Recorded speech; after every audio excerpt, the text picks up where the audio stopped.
नमस्कार दोस्तों, आपके अपने चैनल हमारे संस्कार में आपका बहुत बहुत स्वागत है। आज हम आपके लिए लेकर आए हैं फाल्गुन मास की कथा अध्याय 2। लेकिन उससे पहले अगर आप चैनल पर नए हैं, प्लीज़ हमारे चैनल को सब्सक्राइब करें, वीडियो को लाइक करें, ज़्यादा से ज़्यादा शेयर करें ताकि इन कथाओं के श्रवण का लाभ और लोगों को भी मिल सके।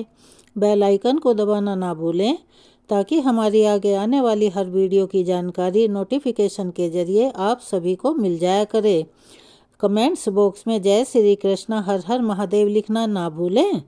आपका यह छोटा सा प्रयास हमारी काफ़ी मदद करता है। परम पिता परमेश्वर की कृपा आप सभी पर हमेशा बनी रहे। फाल्गुन मास महात्म्य सुनाने से पहले हम आपको सुनाने जा रहे हैं देवों के देव महादेव और देवराज इंद्र की कथा। एक बार की बात है, देवराज इंद्र और सभी देवताओं ने सोचा कि आज क्यों न चलकर भगवान शिव की परीक्षा लें। तब वह देवों के गुरु बृहस्पति के पास गए और उन्हें लेकर कैलाश पर्वत पर जा पहुँचे। भगवान शिव ने अपनी आत्मिक शक्ति यानी कि अपने योग के बल से यह जान लिया था कि यह लोग मेरे पास आ रहे हैं और मेरी परीक्षा लेने को सोच रहे हैं। इसीलिए उन्होंने एक अवधूत का वेश धारण कर लिया और उनके मार्ग में जाकर खड़े हो गए। देवराज इंद्र इस बात से अनजान थे।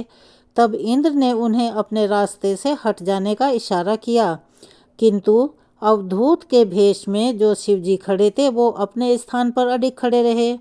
यह देखकर इंद्र क्रोधित हो गए और कहने लगे, अरे हट रास्ते से, जानता नहीं मैं कौन हूँ?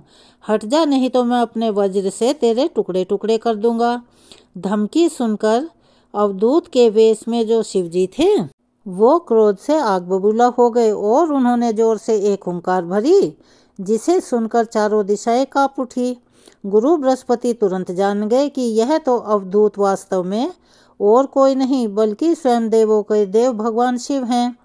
तब उन्होंने इंद्र को संकेत करके कहा कि क्या अनर्थ कर रहे हो सुरेंद्र, तुम भगवान शिव को नहीं पहचान पाए? अरे यह तो साक्षात भगवान शिव हैं। तब इंद्र को अपनी भूल का ज्ञान हुआ और वह तुरंत भगवान शिव के चरणों में गिरकर क्षमा मांगने लगे। कहने लगे कि क्षमा करें भगवान, मुझसे पहचानने में भूल हो गई। गुरु बृहस्पति ने भी कहा, हाँ प्रभु, देवेंद्र को क्षमा कर दीजिए।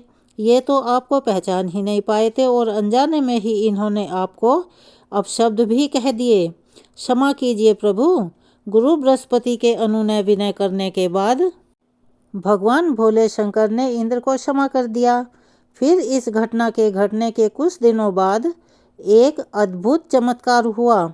समुद्र तट पर गंगा सागर के किनारे एक बालक रेत में पड़ा हुआ रो रहा था। उसके गले में इतना प्रलंकारी रुदन फूट रहा था, यानी कि उसकी आवाज़ और उसका स्वर इतना तेज था, उससे चारों दिशाएं कांपने लगी। देव दानव दैत्य सब घबरा गए। वायु थमसी गई और घबराए हुए देवता इंद्र सहित पितामह ब्रह्मा के पास जा पहुँचे और उनसे कहा, पितामह, सागर संगम पर एक अद्भुत बालक रेत में पड़ा हुआ रुदन कर रहा है और वह इतनी जोर जोर से रो रहा है कि देवों में तो भय छा गया है। कृपया चलकर इस संकट को दूर कीजिए। फिर पितामह ब्रह्मा इंद्र आदि देवताओं के साथ सागर संगम पर पहुँचे। पितामह के वहां पहुंचते ही सागर अपने निवास स्थान से बाहर निकला और इंद्र सहित पितामह की वंदना की। ब्रह्मा जी ने सागर से पूछा, जल में रेत पर पड़ा यह बालक भला कौन है? और इसके रुदन को सुनकर समस्त संसार त्रस्त हो रहा है, यानी कि परेशान हो रहा है। तब सागर ने कहा, मैं नहीं जानता। भगवान एक दिन एक विलक्षण तेज लहरों में आ गया था, उसी से इस बालक की उत्पत्ति हुई है। ऐसा कहकर सागर ने बालक को गोद में उठाया और ब्रह्मा जी की गोद में दे दिया।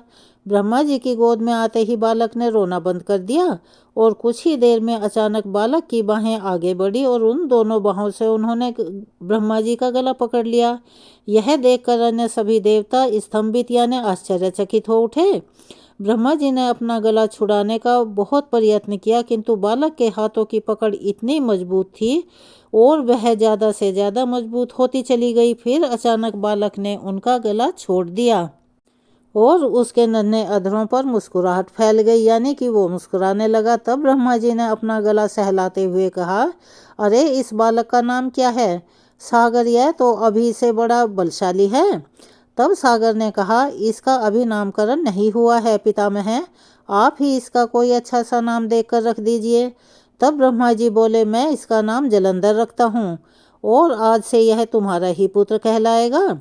बालक का नामकरण करके सागर के हाथों में सौंपकर पितामह सहित सभी देवता अपने अपने धाम को वापस चले गए। अब बालक कुछ बड़ा हुआ तो पितामह की आज्ञा से आचार्य शुक्र ने उसे शिक्षा देनी आरंभ कर दी। देखते ही देखते वह बालक युवक बन गया। गुरु शुक्राचार्य ने उसे दैत्यों का सम्राट बना दिया और कालनेमी नामक एक असुर की वृंदा नामक कन्या से उसका विवाह भी करवा दिया। जलंधर महाबलवान सिद्ध हुआ। देखते ही देखते उसने पूरे संसार के द्वीपों पर अपना अधिकार जमा लिया, यानी कि शासन स्थापित कर लिया। उसकी पत्नी वृंदा ने हर मामले में उसके साथ भरपूर सहयोग किया। वृंदा एक सती स्त्री थी। उसे ब्रह्मा जी का वरदान मिला हुआ था कि जब तक उसका सतीत्व कायम रहेगा, सुर असुर देव दानव कोई भी उसके पति का बाल बांका नहीं कर सकता। फिर एक दिन आचार्य शुक्राचार्य जलंधर की राजसभा में पधारे। जलंधर ने आचार्य की चरण वंदना की और उन्हें ऊंचे आसन पर बिठाकर पूछा, आचार्य, हमारे यहाँ एक राहु नामक वीर है, मैं जानना चाहता हूँ कि उसका सिर कटा हुआ क्यों है। तब गुरु शुक्राचार्य ने कहा, दैत्यराज, राहु का सिर भगवान विष्णु ने अपने सुदर्शन चक्र से काट दिया था। जलंधर बोला, मगर आचार्य राहु ने ऐसा क्या अपराध किया था।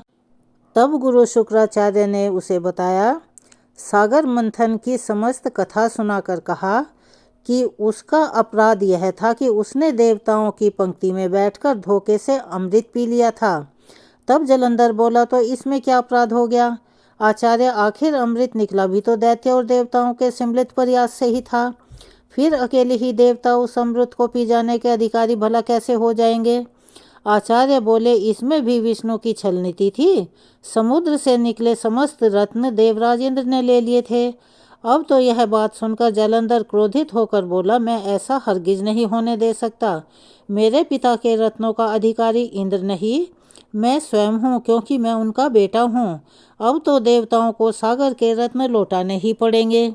जलंधर को यह सब वृतांत बताकर गुरु शुक्राचार्य अपने स्थान को वापस चले गए और जलंधर ने घसमर नामक दैत्य को बुलाकर इंद्रपुरी रवाना कर दिया, ताकि वह इंद्र को यह संदेश देकर आए कि समुद्र मंथन से प्राप्त सारे रत्नों को वह उसे लौटा दे और उसे सौंप दे। अब घसमर जलंधर का एक संदेश लेकर उपस्थित हुआ। दैत्यराज ने कहा कि सागर मंथन के दौरान उसके पिता के जो भी रत्न हैं आपने हथिया लिए हैं, उन्हें तुरंत लौटा दीजिए। यह सुनकर देवराज इंद्र ने कहा, रत्न? कैसे रत्न? दैत्यराज से कहना, वह रत्न तो देवों के थे, परिश्रम उन्होंने किया था, फल भी उन्हें ही मिला। सेवक बोला, लेकिन परिश्रम तो देव और दानव दोनों ने ही किया था, फिर रत्न भला अकेले देवों के कैसे हो गए। सीधी तरह से रत्नों को लौटा दो, वरना इसका परिणाम बड़ा भयंकर होगा। यह बातें सुनकर इंद्र क्रोधित हो उठे और कहने लगे, तुम्हारा इतना साहस, मेरी पुरी में ही मुझको धमका रहे हो। ठहरो पापी, मैं अभी तुम्हें इसका मजा चखाता हूँ। ऐसा कहकर इंद्र ने अपना वज्र निकाल लिया, लेकिन तभी आचार्य बृहस्पति ने उन्हें रोक दिया। फिर इंद्र को समझाते हुए बोले कि देवराज, क्रोध में मत आओ, यह दूत है और दूत का वध नहीं किया जाता, वह पाप होता है, इसे जाने दो। इसके बाद घसमर दैत्य वापस चला गया और जाकर जलंधर को सब बातें बताई। वे बातें सुनकर जलंधर मारे क्रोध के आग बबूला हो उठा। उसने तुरंत चारों दिशाओं में स्थित दैत्यों के पास अपना संदेशा भिजवा दिया कि वे तुरंत इंद्रपुरी पर आक्रमण कर दें और साथ ही अपने सेनापतियों शुम्भ निशुम्भ के साथ इंद्रलोक पर चढ़ाई भी कर दी। और वहां पहुंचकर दैत्य सेना ने देवताओं का विध्वंस करना शुरू कर दिया। दैत्यों के दल अमरावती को नष्ट भ्रष्ट करने में लग गए। दोनों पक्षों के वीरों के बीच में जमकर युद्ध होने लगा और शव जमीनों पर गिरने लगे। आचार्य बृहस्पति देवों की ओर से और शुक्राचार्य दैत्यों की ओर से घायल और मृत वीरों का उपचार करने लगे और वे पुनः जीवित होकर युद्ध करने लगते। युद्ध चलता रहा, लेकिन किसी भी पक्ष को विजय नहीं मिल पा रही थी। इस पर जालंधर क्रोधित होकर गुरु शुक्राचार्य के पास पहुंचकर बोला, गुरुदेव, संजीवनी विद्या तो सिर्फ आप ही जानते हैं, फिर भला यह देवता मरकर जीवित कैसे हो रहे हैं। तब गुरु शुक्राचार्य बोले, दैत्यराज, संजीवनी बूटी का उपयोग करना आचार्य बृहस्पति भी जानते हैं। उन्होंने कई देवता इसी कार्य में लगा रखे हैं कि वे द्रोणागिरी से संजीवनी बूटी लाते रहें। अगर किसी प्रकार से देवताओं द्वारा द्रोणागिरी से बूटी लाना रोक दिया जाए तो आचार्य बृहस्पति लाचार हो जाएंगे और देवों को पुनः जीवित नहीं कर पाएंगे। तब जालंधर बोला, लेकिन हमें इस तरह से तो अपनी सेना का भी एक बड़ा हिस्सा द्रोणागिरी पर्वत की ओर ले जाना पड़ेगा, और फिर यहाँ से तो भयंकर गति से युद्ध चल रहा है, ऐसा करना तो बड़ा मुश्किल होगा। तब गुरु शुक्राचार्य कहने लगे, तो फिर क्यों न द्रोणगिरी पर्वत को ही सागर में डुबो दिया जाए, फिर ना रहेगा बांस और ना बजेगी बांसुरी। शुक्राचार्य की बात सुनकर जालंधर अमरावती छोड़कर अब द्रोणगिरी पर्वत पर चला गया और अपने मंत्र विद बाणों से उसे समुद्र में डुबो दिया। इससे द्रोणागिरी पर्वत के अदृश्य होने पर देवताओं को संजीवनी बूटी मिलनी बंद हो गई। अब देवताओं में घबराहट फैल गई। देवराज इंद्र घबराते हुए आचार्य बृहस्पति के पास गए और बोले, हमारे वीर तो बड़ी संख्या में हताहत हो रहे हैं, यानी मर रहे हैं। हे आचार्य, अब क्या होगा? इस तरह तो समस्त देवताओं का ही विनाश हो जाएगा। तब गुरु बृहस्पति बोले, मेरी सलाह मानो देवेंद्र, यह युद्ध तुरंत बंद कर दो और अपनी सेना सहित भागकर जान बचा लो। जालंधर भगवान शिव के तेज से पैदा हुआ है और उसमें भगवान शिव की तरह ही अपार शक्ति है। तुम अपनी जान बचाओ, बाद में कोई ना कोई उपाय जालंधर को मारने का निकल ही जाएगा। अब आचार्य बृहस्पति की सलाह मानकर देवराज इंद्र सहित देवता युद्ध छोड़कर युद्ध भूमि से भाग निकले और पर्वत की कंदरा में जाकर छुप गए। शुम्भ निशुम्भ सहित दैत्यों की सेना ने उनका पीछा किया, किंतु देवता पहाड़ की गुफाओं में पहुंचकर अदृश्य हो गए। थक हार कर दैत्यों की सेना वापस लौट आई। इधर जालंधर ने सारी अमरावती को लूट लिया और स्वयं इंद्र के सिंहासन पर जा बैठा। इंद्र मेरु पर्वत की कंदरा से निकले और अपने साथियों के साथ भगवान विष्णु के पास पहुंच गए। उन्होंने भगवान विष्णु से प्रार्थना की कि हे प्रभु, रक्षा कीजिए। जालंधर ने समस्त अमरावती तबाह कर दिए, हजारों देवता मारे गए और स्वयं मैं भी मुश्किल से जान बचाकर यहाँ पर आया हूँ। तब श्री विष्णु ने इंद्र को आश्वासन देते हुए कहा, घबराओ मत देवराज, मैं स्वयं तुम्हारी सहायता को चलता हूँ। तब जालंधर ज्यादा दिनों तक मुझसे नहीं बच सकेगा। फिर श्री विष्णु अमरावती जा पहुँचे और श्री विष्णु के वहाँ पहुँचते ही देवताओं में नवीन स्फूर्ति का संचार होने लगा, यानी कि फिर से वे जोश में आ गए। वे शत्रु सेना पर प्रहार करने लगे। जालंधर बड़े प्रबल वेग से श्री विष्णु के सम्मुख आ डटा और श्री विष्णु जिस भी अस्त्र शस्त्र का उस पर प्रयोग करते, जालंधर उन्हें तुरंत ही काट देता, यानी निष्फल कर देता। आखिर में श्री विष्णु ने भी हार मान ली और कहने लगे, तुम वाकई वीर हो जालंधर, मेरे इतने अस्त्रों को भी तुमने निष्फल कर दिया है, अब यह युद्ध बंद कर दो। जालंधर ने कहा, यह युद्ध अब केवल एक ही शर्त पर बंद हो सकता है कि हे देव, यदि आप मेरी बहन लक्ष्मी सहित मेरे द्वीपों पर मेरा आतिथ्य स्वीकार कर लें।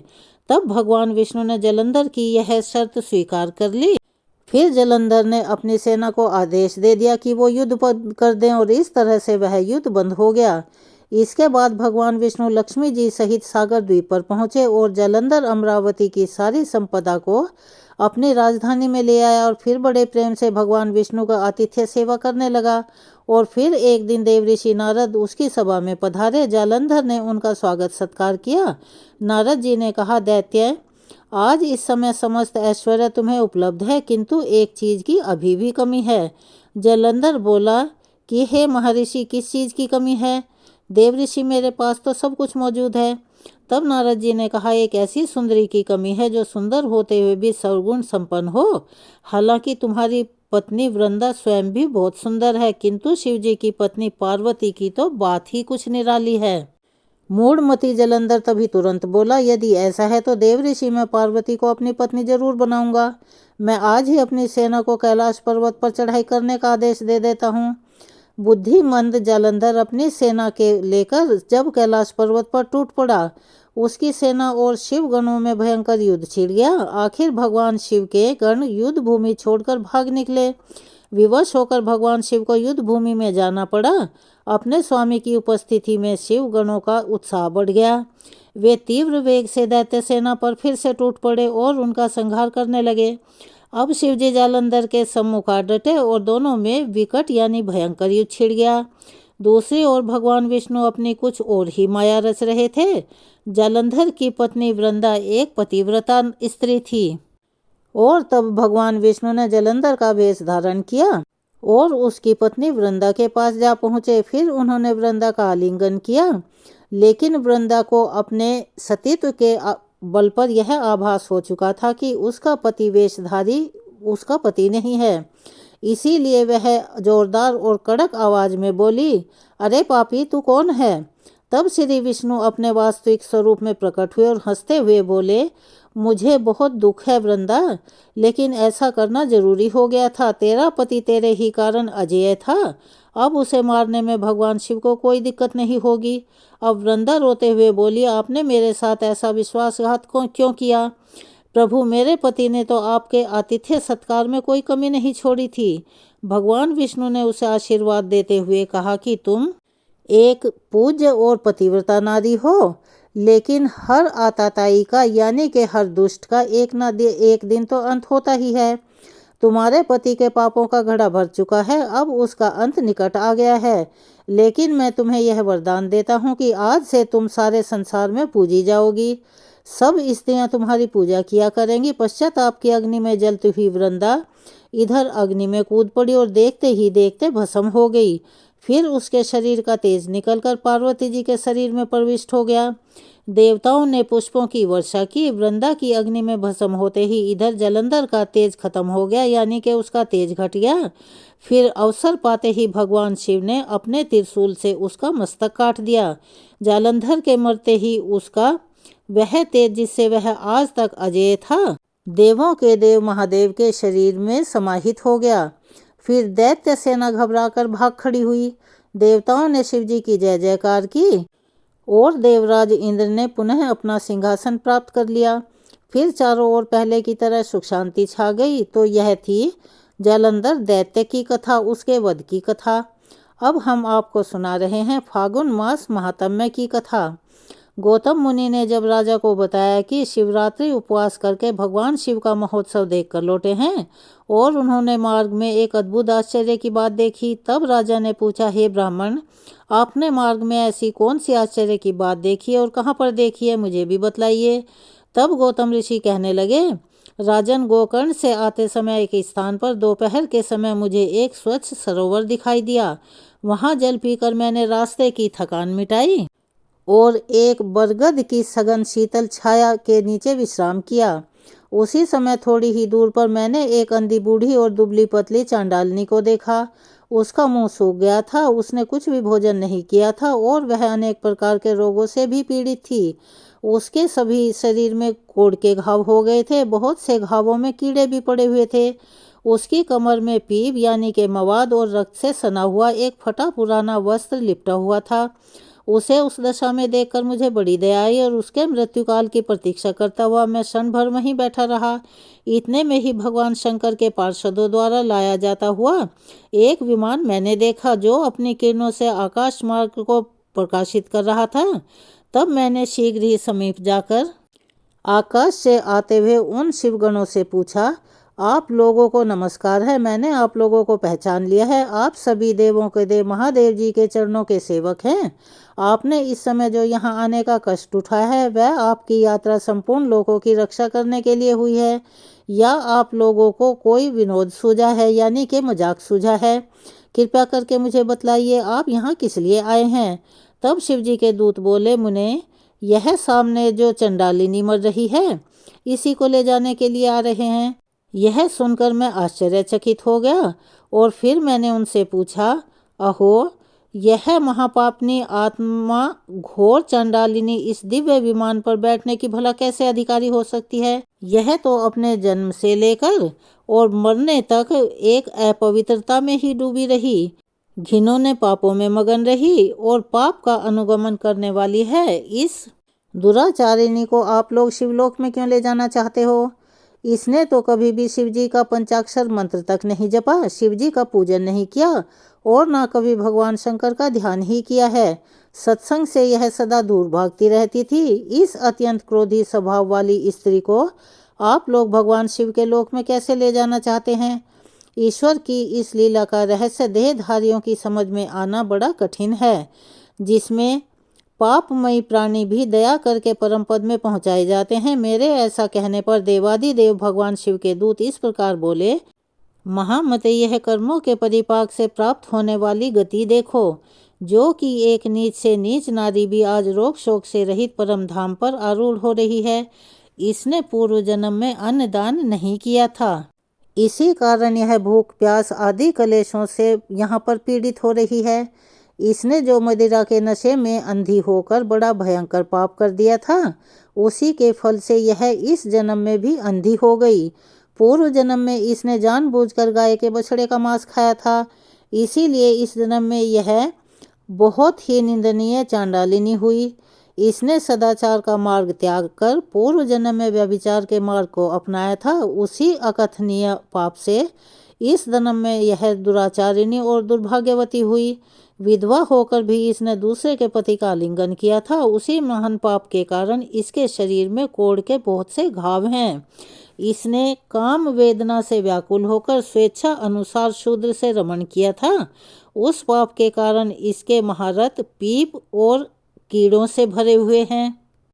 इसने कभी भी उत्तम व्रतों का पालन नहीं किया था, यज्ञ पूजा आदि कुछ भी नहीं किया था, कुआं बावड़ी और कहीं पर भी सरोवर या तालाब नहीं बनवाए थे, बगीचे लगाने का काम भी नहीं किया। उसी सब पापों की वजह से यह सब प्रकार के भोग साधनों से रहित होकर इतना दुख पा रही है। पूर्व जन्म में इस मूर्ख स्त्री ने मदिरा पान किया था, उसी पाप से यह महायक्षमास की पीड़ा और हृदय शूल से तड़प रही है। मुनि श्रेष्ठ विवेकी महात्मा यहीं पर सब मनुष्यों में उनके संपूर्ण पाप चिन्ह देखते हैं।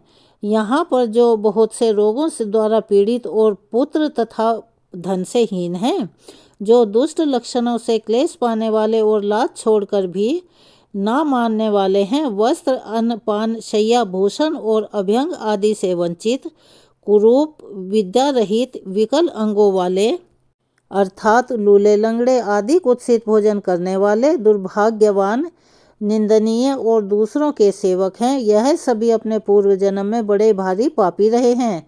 इस प्रकार यत्नपूर्वक विचार करके और संसार के मनुष्यों की दशा देखकर विद्वान पुरुष कभी भी पाप नहीं करते, अगर करें तो वह आत्मघाती हैं। जीव का यह मनुष्य शरीर अनेक प्रकार के सत्कर्मों का एकमात्र फल है और साधन है, इसके द्वारा सदा शुभ कर्मों का ही सेवन करें, पाप कर्मों को सदा के लिए सर्वदा के लिए त्याग दें।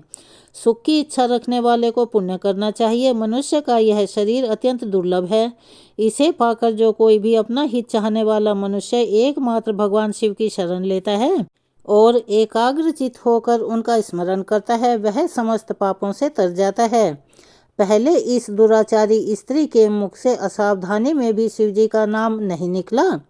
श्री गोकर्ण क्षेत्र में शिवरात्रि को उपवास करके रात में इसने जागरण किया और शिवजी को नतमस्तक होकर बिल्व पत्र चढ़ाया है।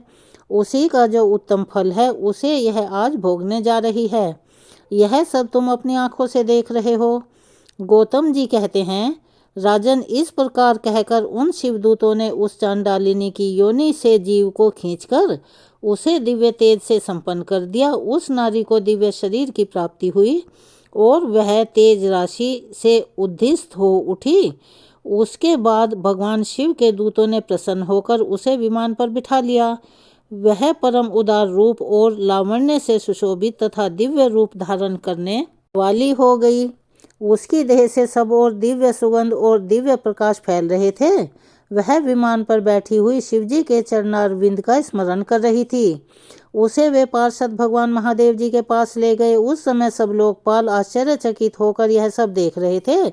राजन, गिरिजापति भगवान शंकर के प्रति लेश मात्र भक्ति का यह अत्यंत आश्चर्यजनक महात्म्य मैंने तुम्हें बताया है, जो समस्त पाप राशियों का नाश करने वाला है।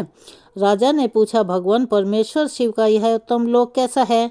अगर आपकी मुझ पर दया हो, कृपा हो तो मुझे शिवलोक का भी लक्षण बताइए तब गौतम जी बोले, राजन, ब्रह्मा आदि देवेश्वर के लोकों में भी जो अत्यंत दुर्लभ आनंद विद्यमान रहता है वही शिव का लोक है, जहाँ सब लोकों को लांघ कर जाना होता है, जिसमें दिव्य प्रकाश स्थित है तथा जहाँ अविद्या में भी अंधकार का कहीं लेश मात्र भी संयोग से नहीं रहता, वही परमेश्वर शिव का लोक है, जहाँ काम, क्रोध, लोभ और मद आदि विकार निवास नहीं करते और जहाँ जन्म आदि अवस्थाएं नहीं प्राप्त होती हैं, वह परमेश्वर शिव का लोक है। जो लोग भगवान शिव की भक्ति से परिपूर्ण हैं वे ही उस दिव्य धाम में जाते हैं।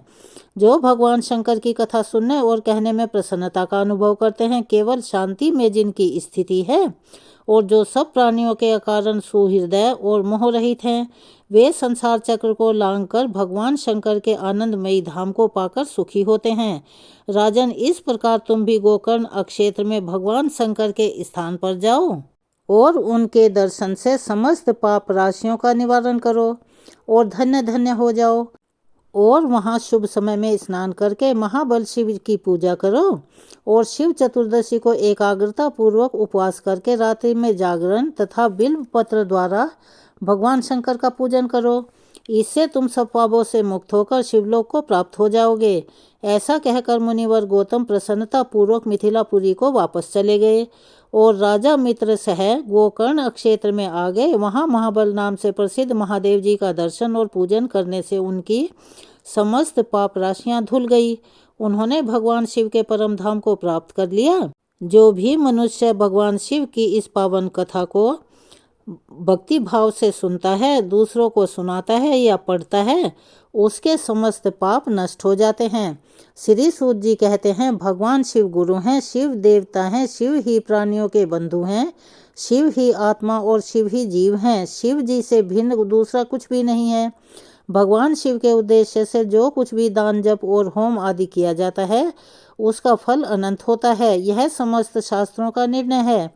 जो एकमात्र भगवान शिव का भजन करता है वह सभी बंधनों से मुक्त हो जाता है। जो प्रीति अपने पुत्र, स्त्री और धन में की जाती है, वही अगर भगवान शिव की पूजा में की जाए तो वह उद्धार कर देती है। इसीलिए कितने ही महात्मा पुरुष भगवान शिव की पूजा के लिए संपूर्ण विषय रूपी राजपाट को छोड़ देते हैं। वही जिह्वा सफल है जो भगवान शिव की स्तुति करती है, वही मन सार्थक है जो शिव के ध्यान में तल्लीन होता है। वे ही कान सफल हैं जो उनकी कथा सुनने के लिए सदा उत्सुक रहते हैं। वे ही दोनों हाथ सार्थक हैं जो शिव जी की पूजा किया करते हैं। वे नेत्र धन्य हैं जो महादेव जी की पूजा का दर्शन करते हैं।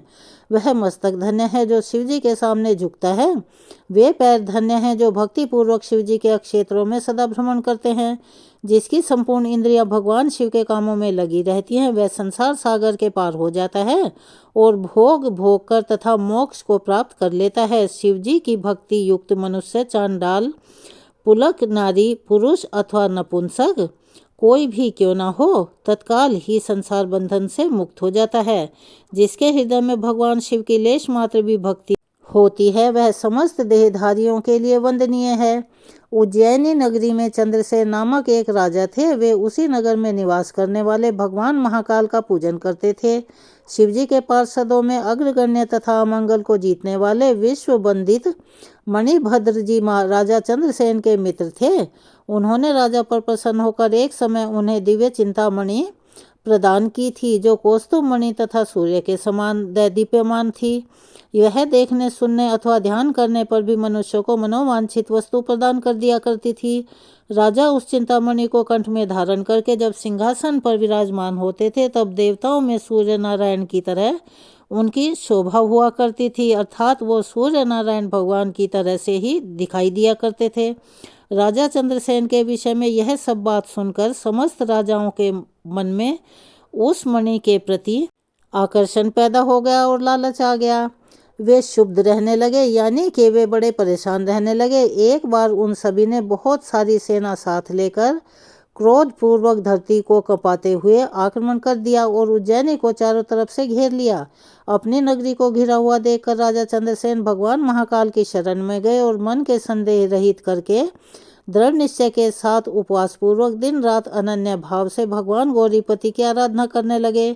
उन्हीं दिनों उस नगर में कोई ग्वालिन रहती थी जिसके एकमात्र एक ही पुत्र था। वह विधवा थी और उज्जैनी में बहुत दिनों से रहा करती थी। वह अपने 5 वर्ष के बालक को लिए हुए महाकाल के मंदिर में गई और राजा चंद्रसेन द्वारा की हुई गिरजापति की महापूजा का दर्शन किया।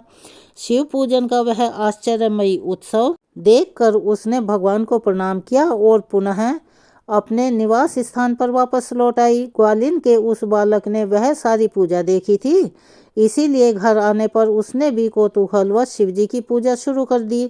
संसार से वैराग्य प्रदान करने वाली है। एक सुंदर पत्थर लाकर उसे घर से थोड़ी ही दूर पर एकांत जगह में स्थान पर रख दिया और उसी को शिवलिंग मान लिया और फिर अपने छोटे छोटे हाथ से जो भी उसे मिलते थे, जो भी फूल दिखाई दिए, उन सबको इकट्ठा करके उस बालक ने जल से शिवलिंग को स्नान करवाया और भक्ति पूर्वक पूजन किया। उसके बाद कृत्रिम अलंकार यानी मानसिक अलंकार, चंदन, धूप, दीप और रक्षत आदि उपचारों से अर्चना करके मन कल्पित अर्थात मन के भाव करके दिव्य वस्तुओं को भगवान को नैवेद्य निवेदित किया।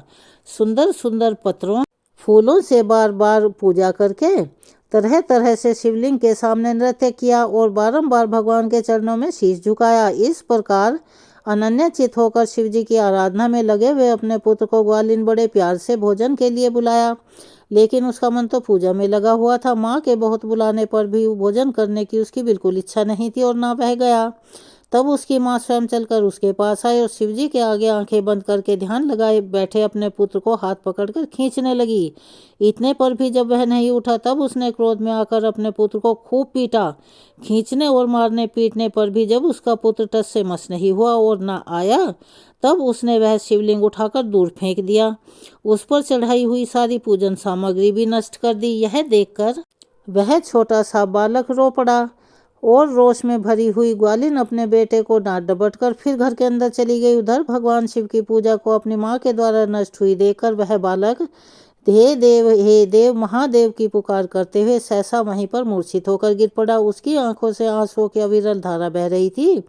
2 घड़ी के बाद जब उसे होश आया तब उसने आंखें खोली तो देखा कि उसका वह टूटा फूटा सा घर परम सुंदर शिवालय हो गया था और मणियों के खंभे उसकी शोभा बढ़ा रहे थे। उसके द्वार किवाड़ तो सदर फाटक यानी कि जो मेन गेट था यानी जो मुख्य दरवाजा था सब कुछ सोने के बन गए थे।